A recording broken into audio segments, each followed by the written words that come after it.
Okay, so how many of you guys have done any Facebook marketing at all? Okay, do you have a Facebook page? Yes? Okay, good. Has anyone done any Facebook advertising? Okay, a few of you. But you guys know that there's this thing called Facebook, and it's pretty large, right? Good. Good. All right, so let me get this.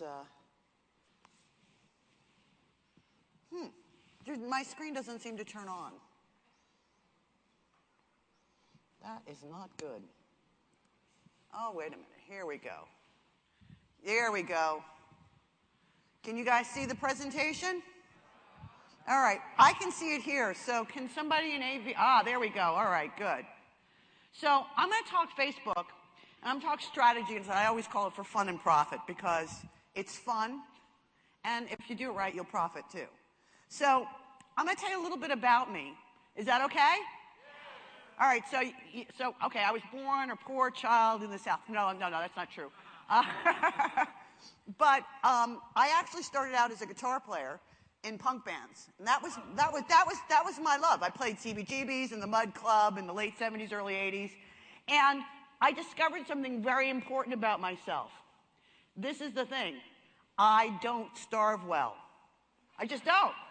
I'm pro-money, I like nice food, I like to live in nice places, and that whole starving artist thing, I just couldn't subscribe to it. And as much as I love playing, and you see there's a picture there, that was actually me playing in Manhattan about 4 weeks ago, I got paid in drink tickets, okay? And it was good. I mean, the second gig we got 5 drink tickets instead of 3, so we knew we were up, and that's all good. But that's not gonna support my lifestyle. But back in the late 90s, when the internet was new, do you guys remember when MP3 files were a big thing? And Napster? Yeah, and everybody was throwing money at tech startups and whatnot.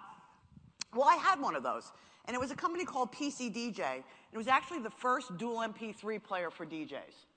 Got 6 million downloads. Pretty good, right? I mean, and that was when the internet was a little bit smaller, so 6 million's a lot. Would you say? Yes? No? Okay, good. Yeah, I just want to make sure you guys are tracking with me. Anyway, it was great. I ended up working, I got Ice-T to endorse my product for no money. I got Nile Rodgers, who is the guy who, he produced just a recent Daft Punk thing with Pharrell, and he's the band Chic, you know, freak out, right? That's, yeah. I mean, the guy has generated something like $4 billion for the music industry. He's amazing. And I pinched myself because I toured the world. I was backstage at like Madison Square Garden, and that was the kind of music business I could be in, and it was awesome. And I left, I guess, in the early 2000s, and the interesting thing was, when I analyzed what it was that made PC DJ money, guess what? It wasn't selling software. It was renting the email list. It was. So renting the email list meant that people who like DJ software also like things like, you know, mixtapes and Karma Loop and, you know what I mean? So you like that audience, and so that's where we made most of our money. So I was newly divorced and newly single, and I had 2 small children, and I was like, well, what am I going to do? I can't go back there. There was a lot of circumstances, and we won't get into that, because one of the things you'll learn is about being an entrepreneur. It's an interesting ride. You're either on the top or you're pulling yourself up from the ground, okay? There's no like even keel, like you're going to get a check every week. You know what I'm saying? Anyway, so I realized that the email list made a lot of sense. And what I tried to do was buy an email list from a friend of mine who had a great list. But I didn't have the money for it. So what I ended up doing was brokering a trade between 2 people. And how I got paid was I got a copy of the email list. Do you know what it's like to have an email list that's 54 million large? Yeah, it's pretty big. In fact, I didn't even know technically how to actually use it. You know what I mean? It was so big that you had to have servers and special software. And something happened which really surprised me. And you got to remember, this is back in 2002. So this is when the internet was new and whatnot. And I was making money with affiliate offers. So like, for example, I found this thing, it was for a spyware company, for spyware, and that was a big deal. And we had a subject line, it was the best subject line in the world. It said something like, "They know where you've been." Now you think that's gonna get opened up? And I gotta tell you, I also had select Samba people, right? So I knew who, you know, who was surfing porn and who wasn't. So those lists, when we segregated them that way, actually made even more money. Yeah, maybe that was, you know, but yeah. All right, I'm admitting it, okay? But the thing that really, really surprised me was at the time, even though we knew where somebody opted in, we had a legitimate unsubscribe, we were getting complaints, okay? And we weren't sending out Viagra ads or anything like that. And I thought, as an American, I have the need to communicate, and it's kind of unconstitutional to say, we're going to shut you down because you're communicating, especially when you're not breaking any laws. Well, it's an interesting story, but nonetheless, I wanted to take this story to the press. The single mom who went out and was starting a business and was getting shut down by the nasty internet service providers. And the story that actually came out was a little different because I made a joke to a reporter. Basically, I ended up, through an association, talking to this Wall Street Journal reporter, and she was a really nice girl. She came down and saw what we did, and I wanted to tell the story, and right before it came out, she said, my editor asked, some people say all commercial email is spam. How do you respond? So me, I make a joke, and I go, well, if that's the case, call me the spam queen. And they did. Front page, 30 column inches, picture on the front. I was in every major media. You know, I was in the Boston Herald, I was in the Miami Herald, I spoke on CNN, Tech TV. In fact, I even spoke in front of the Federal Trade Commission. Yeah, on the, which helped actually draft the Canned Spam Act. But I also got attacked and whatnot, but it doesn't matter because as soon as that article came out, as many people said, oh, she stinks, blah, blah, blah, blah, blah, so many more people wanted my services. I think we made something like $2 million in 30 days of people wanted commercial email. And it took months to return every phone call that came in. It was just overwhelming. And so, you know, the means to an end is I wanted to work at home and support my kids. It ended up blowing up to this big, huge business.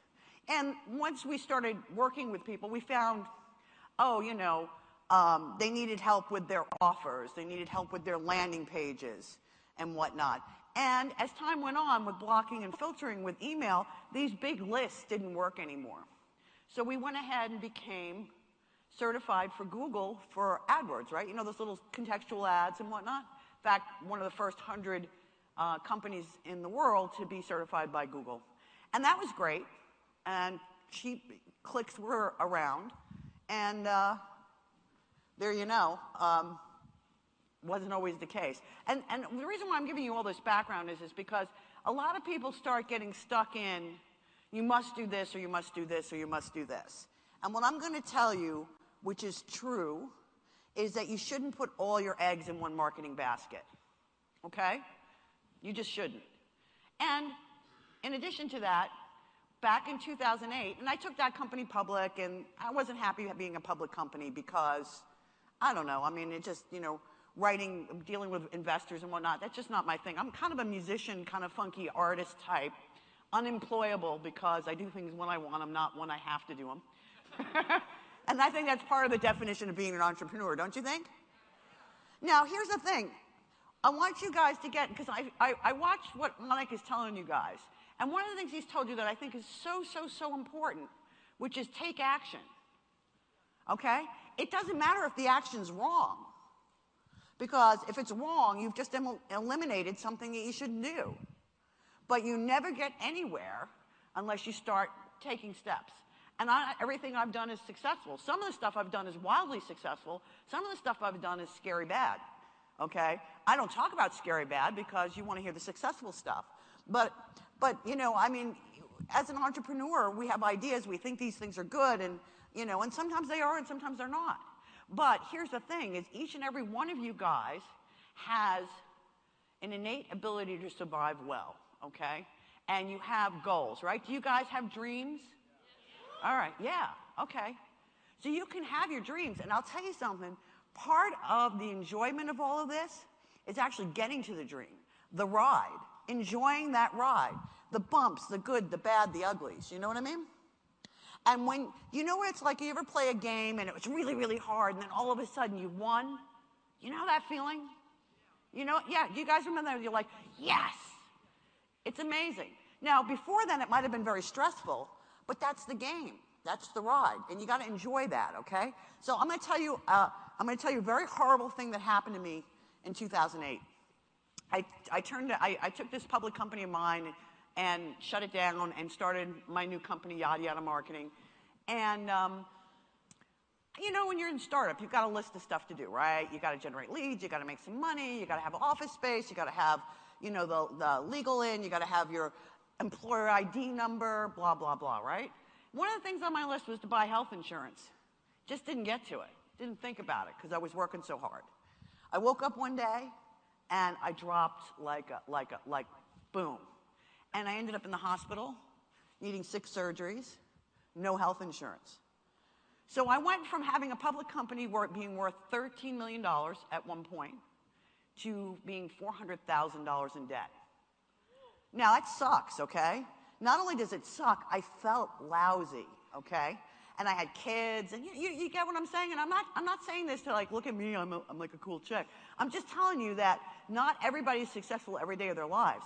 But what I did, and this is really interesting, because I ran an agency. I had nothing to do with information marketing. I had nothing to do with other marketers. I just had corporate clients, and that's what I did.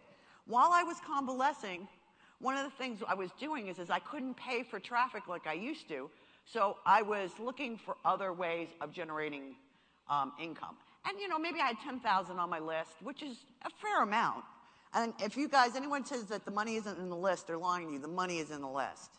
All right, I mean, I think my list now, which is substantially larger, is enough to support myself without doing anything else. I could just send out, you know, 5 or 6 emails a week and cash checks all day long. I do more than that, but that's because I like it, you know what I mean? But anyway, I was trying to figure out how to get more leads, and a friend of mine sent me this video, and it was Ryan Deiss. Is anybody familiar with Ryan? All right. So I thought to myself, as I was like, you know, I still had bandages on.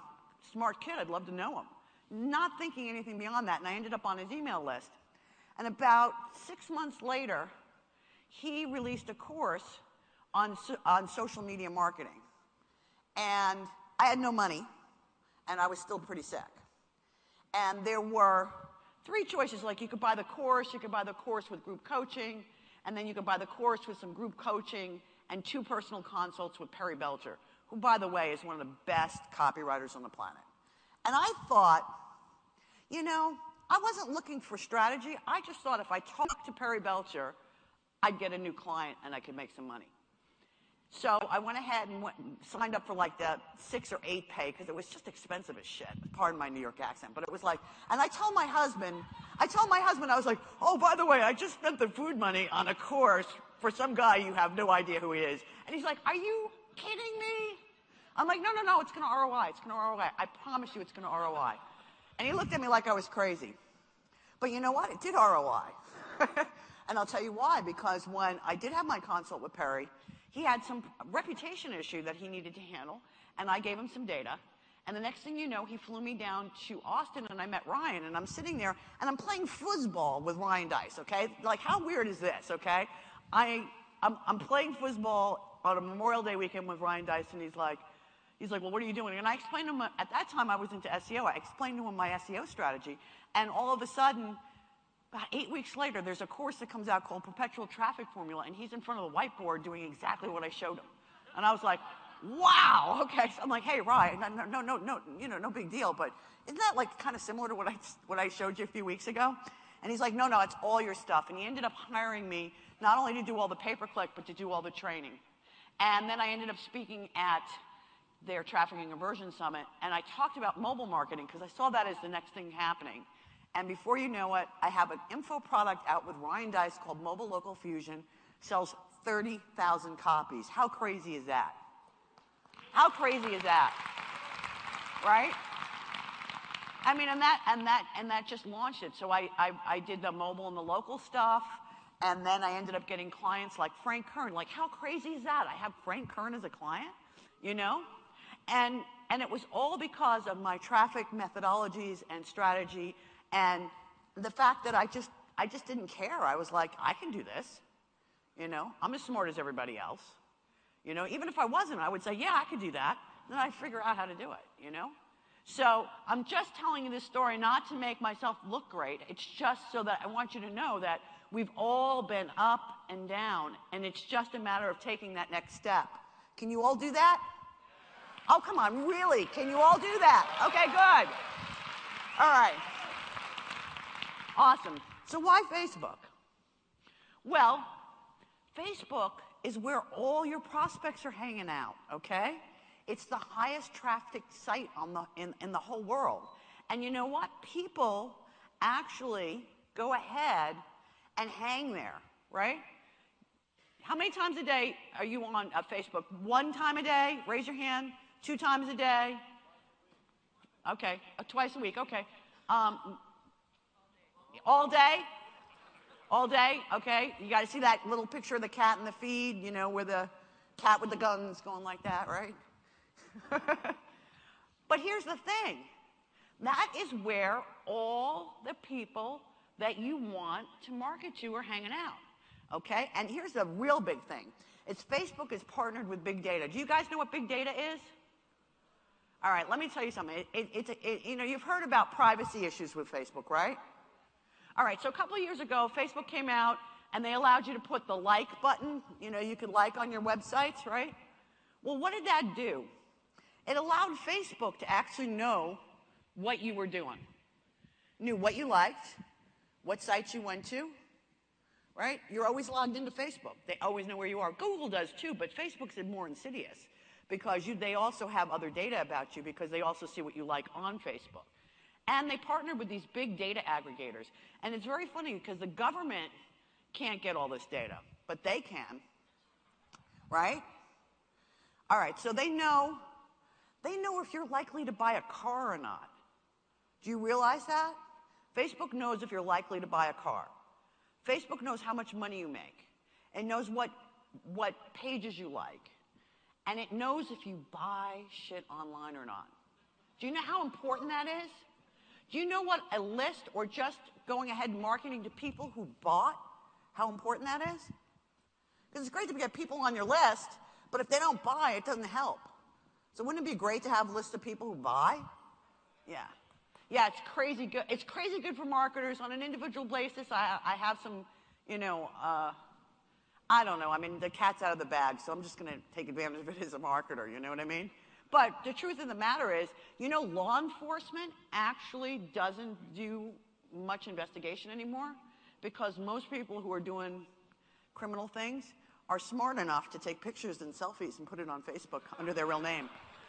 Or check in, you know, right before they go ahead and steal things. I mean, you want to talk about stupidity, but yeah, it's true. I mean, you want to talk about the Darwin Awards? I'm telling you, it's just the way it goes. You know? So there you go. But big data is important because big data helps us as marketers, right? Make sense? It's social, okay? So it can really work in getting your message out. You know, I mean, I know a lot of you guys are, how many of you guys are going to be doing affiliate marketing? All right. Now, have you figured out how you're going to make yourself different than everybody else? Well, I'm going to tell you, it's pretty easy. Just be yourself. You're different than everybody else. You got your own viewpoint. Share it because it's a personality-based game. And look at this. This is just the numbers, okay?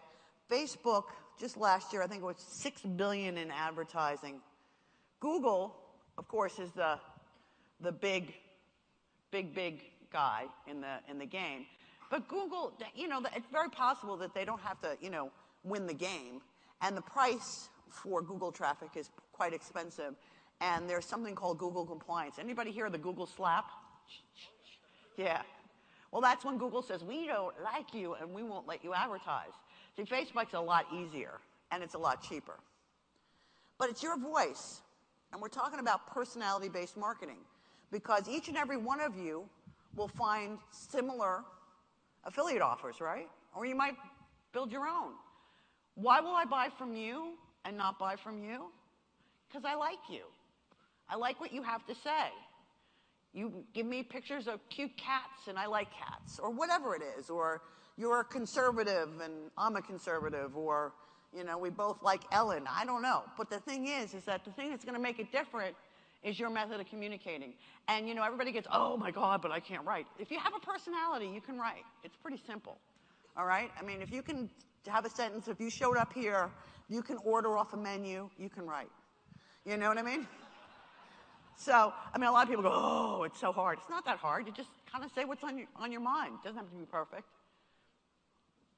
There you go. What's this next slide? Ah, there you go. So here, let's take a look at this. This is Frank Kern on Facebook. Here is just a post he made the other day. And I can't see this as easily as I did on the other thing, so I'm going to walk over to the end here. And look at how many shares it got. I mean, likes. This was just a post, right? 1,200. 26 people shared. Do you know what he paid for this? 0. Now, you can do ads, but I'm just saying is that this is a personality-based game. Let's take a look at this one. This is Brendan Burchard. He made a post the other day that got liked by 112,000 people. Is that crazy? 3,000 plus shares, 96 comments. That's called engagement. That's called personality. You think you guys could do that? Yeah, it's pretty easy, actually. It's really easy. Every one of you can do it because you can go ahead and look at people that you love and see what's actually getting engaged on and make something similar. I'm not saying rip off somebody else's stuff, but you can easily go on any page that you want in Facebook and see what people are reacting to already. I mean, it's like taking candy from a kid. Well, maybe not, because kids get a little pissed when you do that. But you know what I'm saying, right? It's pretty easy. Especially my kids, but that's another story for another day. So look at this. This is Brendan's page. Is that like 1.9 million people liking his page? That's crazy, right? It's crazy. But it can be done. And I just pulled this last night just to show you. So here's 2 things you need. You need a Facebook page. And to get your page, it's facebook.com/about/pages. And you'll just create a page. The other one is business.facebook.com/create. That's where you make your ads account. Those are the 2 links that you need. I'm going to show you what they look like in a minute. And you can also look this up online and say, you know, Facebook ad account, how do I make a page? You know, I'm not going to show you how to make a page because I only have 34 minutes and 30 seconds left. But you just go to that pages and you click that. And yes, you have to put some artwork up and you have to start making some content and whatnot. But that's it. It's free. And this is when you want to start your business account. And you just follow this all the way through. And you tell them what your Facebook page is and whatnot. And it's pretty simple. Now, I mean, look, you know, Facebook ads, Facebook pages, it's a science in itself. And I'm not going to try to sell you my course or anything that teaches this, but you can kind of fumble around and do okay. If you want to go ahead at some point to become really good at it, then there's other training you can do. But I want you to understand that you can do this, and you can do it inexpensively. I mean, the thing that's really nice is, like if you're going to spend $1,000 on a solo ad, wouldn't you want to know that your landing page converts, right, first? So, you know, buy a couple hundred visitors. You know it converts to cold traffic, to warm traffic, it'll do better. And that, it's just another way to test. And I'll tell you, I don't even need to do, I could get thousands upon thousands upon thousands of leads a day on Facebook alone. Now, as I said before, don't get stuck in one source of traffic. You know, Facebook goes ahead and changes their algorithm or their rules, and then, you know, then all of a sudden you're like, you know, what am I going to do? I mean, all these guys that got slapped around by, SEO, the furry animals, panda, penguin, and whatnot, and lost their rankings. If they had YouTube going and they had Facebook ads and they had, articles and all the other stuff, they'd be fine. But this is like by far the easiest way to go. So I think I told you some of this history, but I'm going to tell you a little bit more.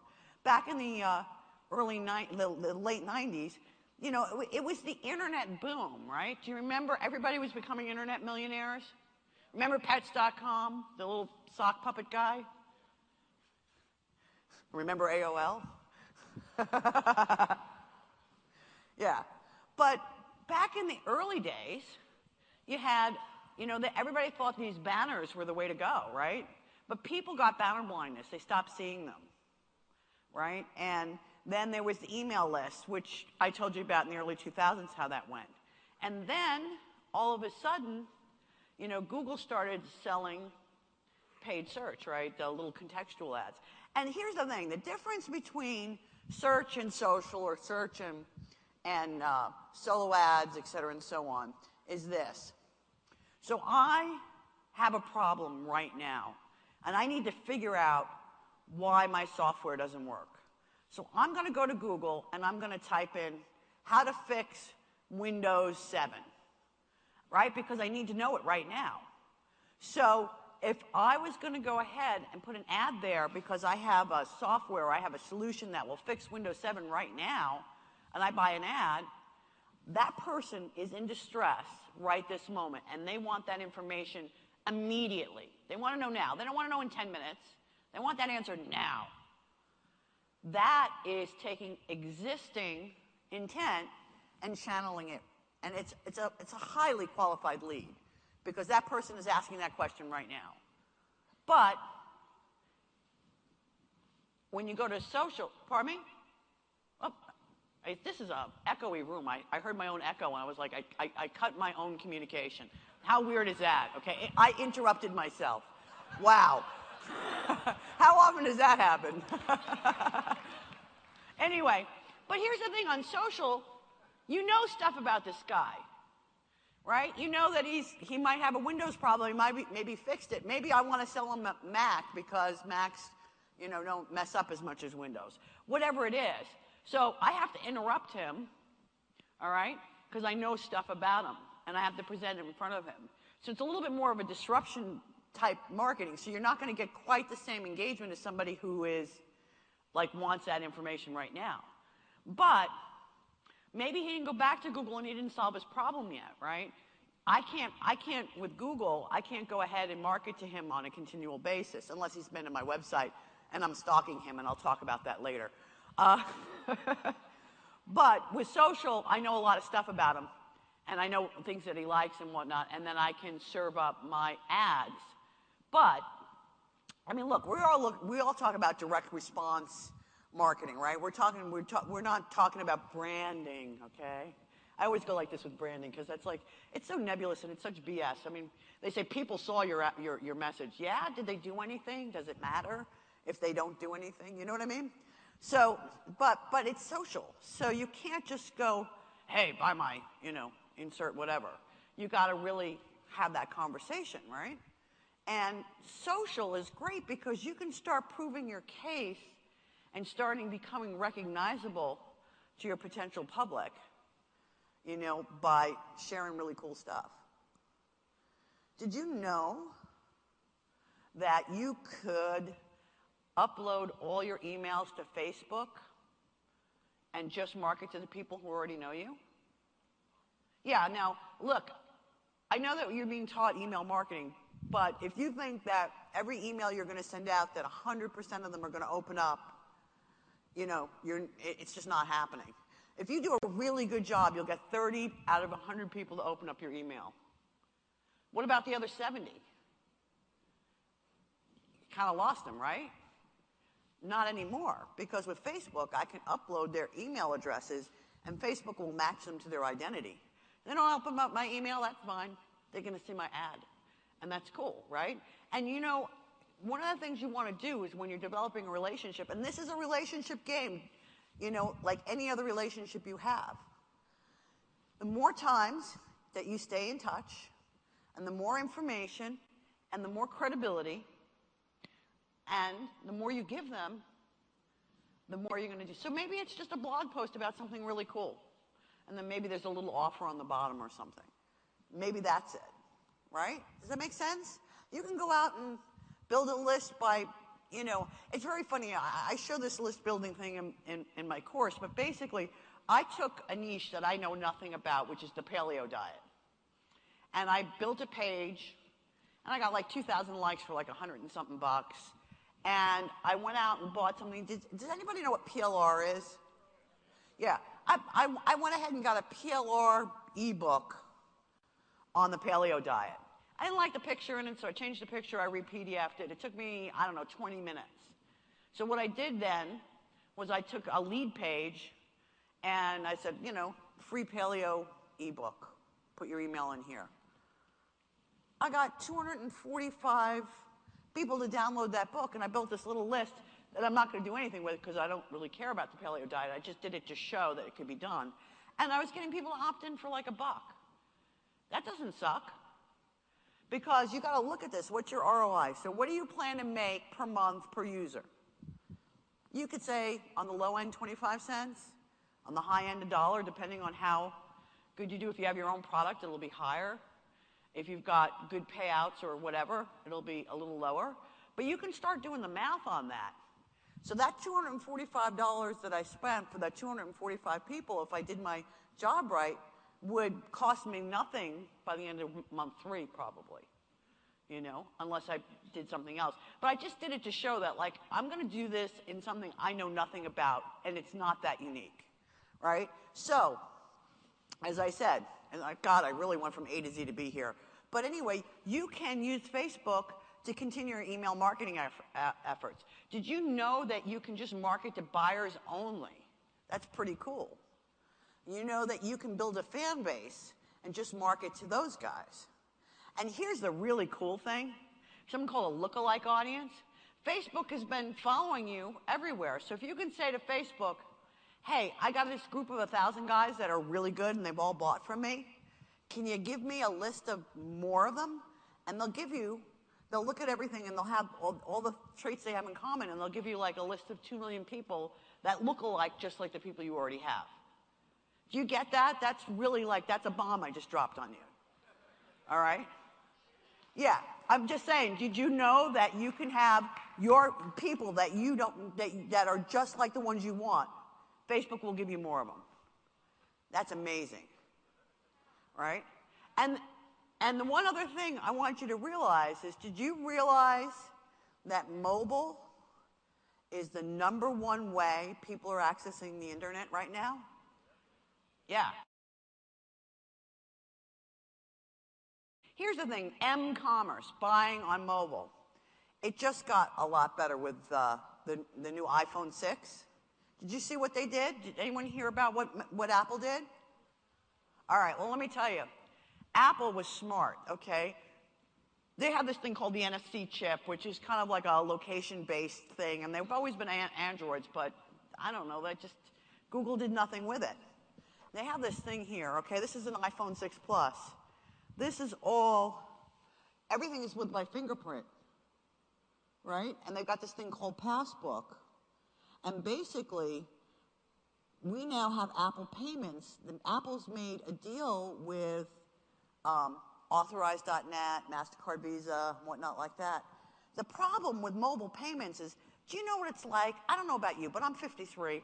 I'm not typing in on this little thing my credit card number, okay? And I messed up, backspace, and then my address and the 3-digit code. Yeah, hell with that. And that's the problem with m-commerce. It's really hard to buy. It's just too hard to buy. It's not hard to listen. It's not hard to opt in, but it's really hard to buy. Well, I'll tell you, with Apple Payments, what happens is I want to buy it, I'm going to go like this. And boom, the transaction is done. That's crazy. Okay? I'm going to go to Starbucks, and not the Starbucks card, okay? Or I'll go to Dillard's, and they go, and I was like, I'm going to buy this new shirt. Fingerprint scan, I'm done. It's happening. It's this phone. It's crazy good. And it's going to make us all fortunes, okay? Really. Because more people are on those things than they are on their PCs, okay, or their Macs. I'm just telling you. That's a little computer. That computer is more powerful than the computer that was used to land on the moon. Really. Not that I would try to land on the moon with that thing, but nonetheless. I'm not a particularly good driver.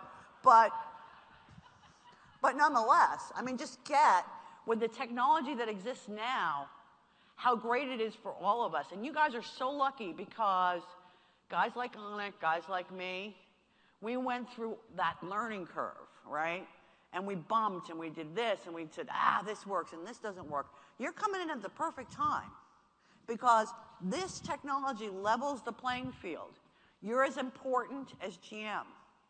You know what I mean? Do you get that? It's like a very, entrepreneurial American thing. This levels the playing field. Each and every one of you has the exact same opportunity as everybody else. It doesn't happen like that. You know, I mean, like a lot of guys, they'll go in and they'll get the, they'll go to school and they'll have these huge loans and blah, blah, blah, blah, blah, and it's no guarantee of survival. If you have a list and you can turn traffic on and off at your will, you will never starve, okay? So know that, okay? So anyway,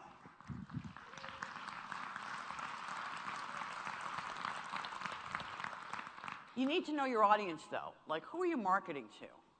Like, what is it about them? What do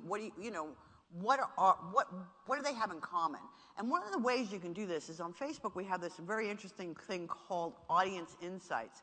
And if you have an ad account, you can go there. And I want you to see that here, I just did a screenshot. And look at this crazy information. Remember we were talking big data? That Facebook's going to give you. And I took Brendan's tribe, okay? So basically, I'm asking, what are all the, let's say Brendan is a competitor of mine, and I want more people like that following me or on my list. Well, let's find out stuff about him. So let's take a look at this. So you can see up there I put Brendan's stuff. Okay, so 18% are men, and the rest are women. Look at this. It starts to give you this information on the demographics of them. And when you click across, you'll start to see that you find out some really crazy stuff about the people who like Brendan. And I can say to Facebook, I only want to market to people who like him, right? And these lifestyle things are all from big data. But take a look at this. Let's take a look at all the other pages, the people that like Brendan. What do they like? Oh, they like, let's say, what's her name? Sandy Karawatsky. They like Zig Ziglar. They like, the success stuff. They like Anthony Robbins. So now do you see how you're starting to find out more about your people? Check this out. This is called Audience Insights. And if you have a Facebook ads account and you go on the left-hand side, you can click something called Audience Insights, and that'll give you, and all you have to do is go to business.facebook.com/create to get your own ads account. And I got to tell you, half the battle is knowing who you're marketing to and what they like. You don't think I could go down Brendan's page and see what people are interacting with and make something kind of similar or cool? I sure can. All right, and look at this. It tells me how big their household size is. It tells me how much money they make. Okay? Their house market value. Is that crazy? That's crazy. Yeah, all that stuff. So I'm just saying is that all the data is there, okay? You don't have to recreate the wheel. It's just there. So I'm going to show you some. Are you guys interested in seeing some successful ad campaigns? Okay, good. All right, so let me show you this first one. This is Natalia Kern. And Natalia is Frank's wife, and she was Miss Bikini Universe. So we're already talking about somebody who's got a little notoriety, okay? And she wrote an ebook called Kill the Jiggle. Now look at this. She got all these different people. There's 1,200 people like it. But look at all these shares. Now this is the ad. But guess what? When it gets shared, do I pay for it? No. So is it to my advantage to get people to share it a little more? You know, it's really funny. You know, there's always these user studies and whatnot. And Natalia's a beautiful girl. And if you notice, even though she's got a little midriff showing, she's wearing a turtleneck and long sleeves. But we found, interestingly enough, men click on pictures of women with boobs, right? Women do too. We don't know why. I mean, but it's true, you know? It's pleasing to the eye. Yes, it's pleasing to the eye. That is correct. But nonetheless, I just want to get the lead. So, you know, I mean, and sometimes it's a picture of a funny cat, and sometimes it's a picture of Natalia Kern. And this is what the lead page looked like. That's it. Lead cost 87 cents. You could do that all day long. I think I got something like 5,000 leads in less than a week. That's crazy, right? Would that change your life? And if you do it right,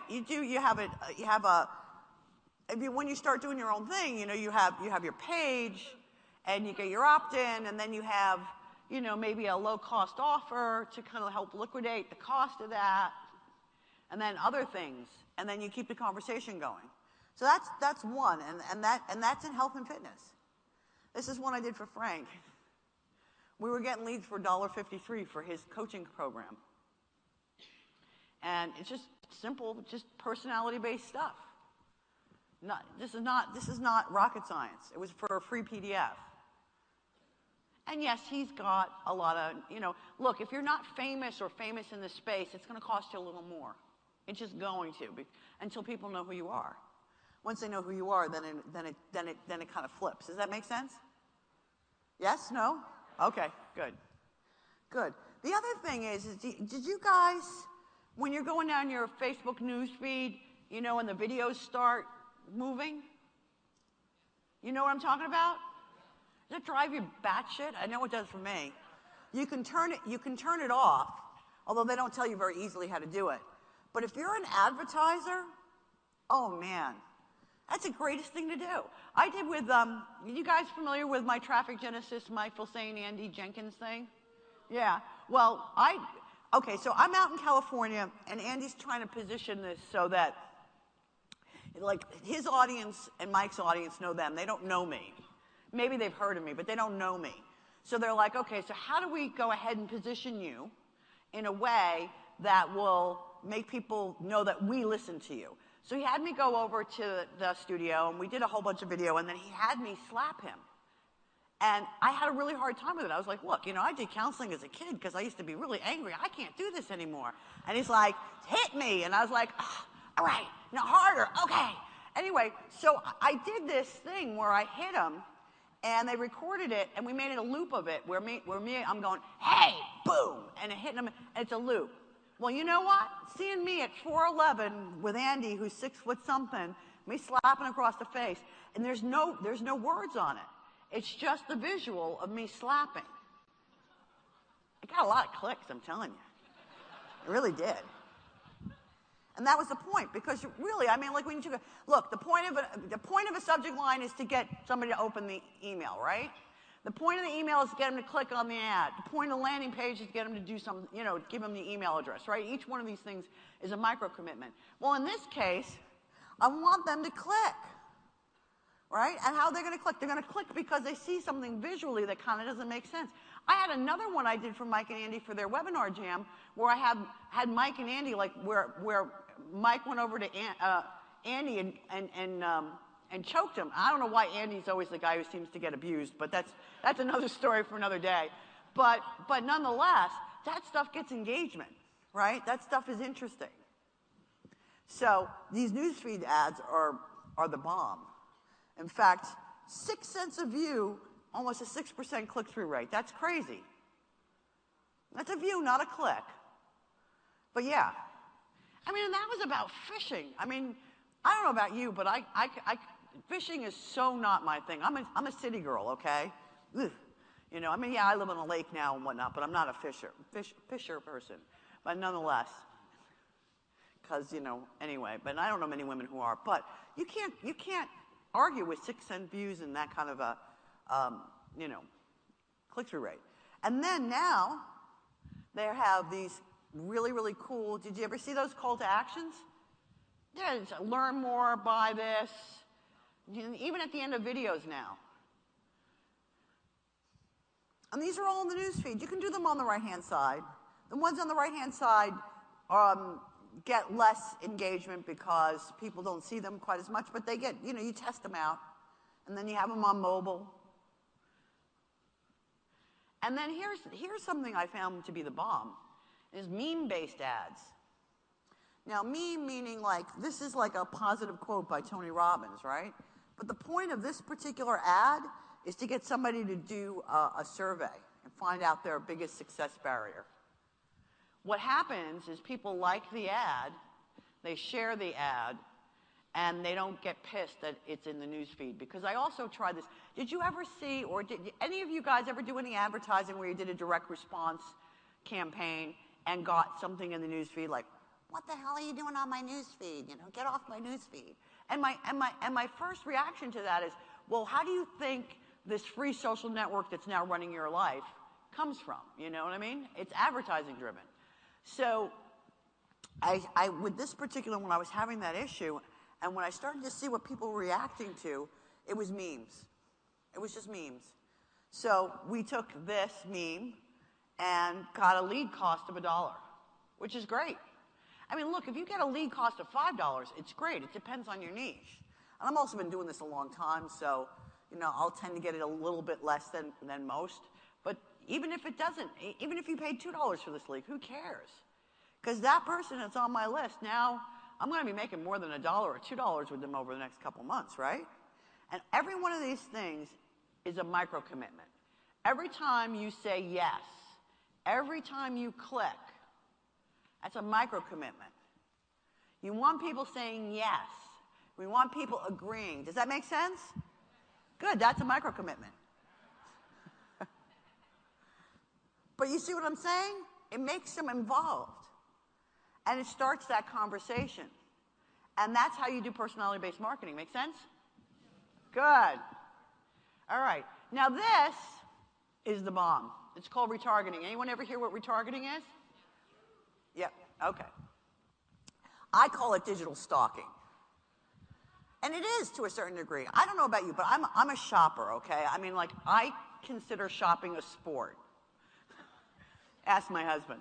Anyway, and I'll go on like Zappos because I'm kind of interested in something, and the frickin' pair of shoes follows me everywhere. You ever see that? So finally you say, okay, I'm buying them. And what it is when you go to visit somebody's website, or if somebody visits your website, you put a code that puts a cookie in their browser so that when they go somewhere else, they now see your ads. And it's great because let's say you have 100 people hit your website and only 30 opt in. What happens to the other 70? Used to be they'd click that little X and they were gone. And it wasn't like, you know, in brick and mortar, right? Like, so let's say you have a shoe store and somebody walks in. When they start to walk out, you go, hey, can I help you? Well, on the internet, it doesn't work like that. So let's say they are on your site for 15 seconds and they go, not interested. Well, you can't run after them and go, hey, maybe there's something else I can do to help you until retargeting, right? So watch this. This is one that Digital Marketer did, and it says something like, thanks for visiting our page, and now like our Facebook thing. I mean, that's pretty creepy. And so, I mean, like, I know these guys, and I was like, wow, that's pretty cool. But they knew that I was there, and this is what they fed up to me in Facebook. And I think it's pretty neat, don't you? Now, if you did that to the people who didn't opt in, you could send them to something else and keep a conversation going. And you wouldn't even have to have them opt in, to be honest with you, because you can still reach them. So let's say, and this is a big thing, okay, if you have any kind of e-commerce, You know, the biggest thing in e-commerce is abandoned carts. How many times you go to something, you add it to the cart, and you go, I don't know about this, or I'll come back later. I got to tell you, it's a huge issue. And we handle a lot of clients that have e-commerce, so we know this is not BS, right? Well, what you can do is when somebody hits that page, you can retarget them with a free shipping offer and maybe put a time frame on it and whatnot with a picture of what it was that they bought in their cart. I got to tell you, that works. Works like the bomb because it reminds them that they were interested in something. I mean, and here's the thing, they were interested. They were interested enough to add it to the cart. Maybe not interested enough to not buy.